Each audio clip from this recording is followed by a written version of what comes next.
Pas 40 ditëve në qeli, Altin Allbati, vllai i deputetit demokrat Bledion Allbati dhe dy shtetasit e tjerë, Marcel Buçi e Trejan Çeliku, kanë lënë ambientet e burgut të Drenovës pasi gjykata ka vendosur ndryshimin e masës së sigurisë në arrest shtëpie.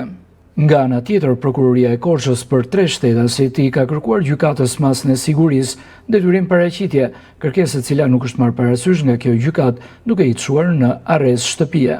Sipas avokatit Nevzat Arelli seanca duhet të ishte përcaktim mas sigurie të re, pasi afatet e masës së sigurisë së dhënë 40 ditë më parë kanë përfunduar, ndërsa tani gjykata e Korçës nuk e marrë parasysh kërkesën për zvendësimin e masës së sigurisë të kërkuar nga organi akuzës.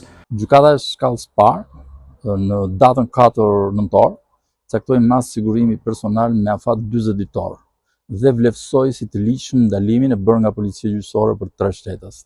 Këtë vendim unë e kam ankimuar në gjykatën e apelit dhe gjykata e apelit e jurisdiksionit përgjithshëm para 4 ditësh, mos gaboj në datën 10, pranoi pjesërisht kërkesën time duke deklaruar të paligjshëm ndalimin dhe lanë fuqim masën e sigurimit me afat 40 ditor.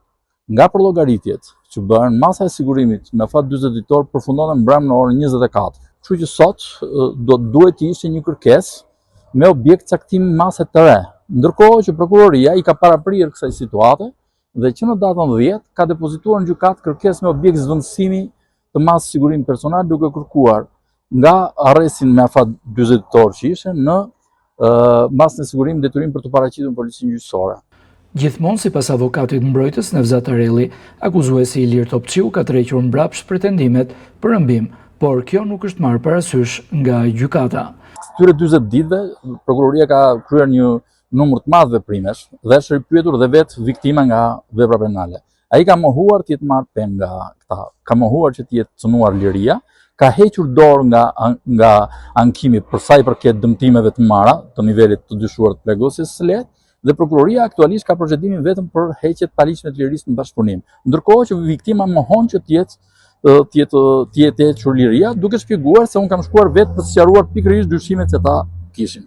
Ngjarja ka ndodhur më tepër se një muaj më parë në qytetin e Bilishtit, ku 3 arrestuarit u akuzuan se morën me forcë 32 vjeçarin Ilir Topçiu, duke e lënë në një ambient privat dhe e dhunuar atë.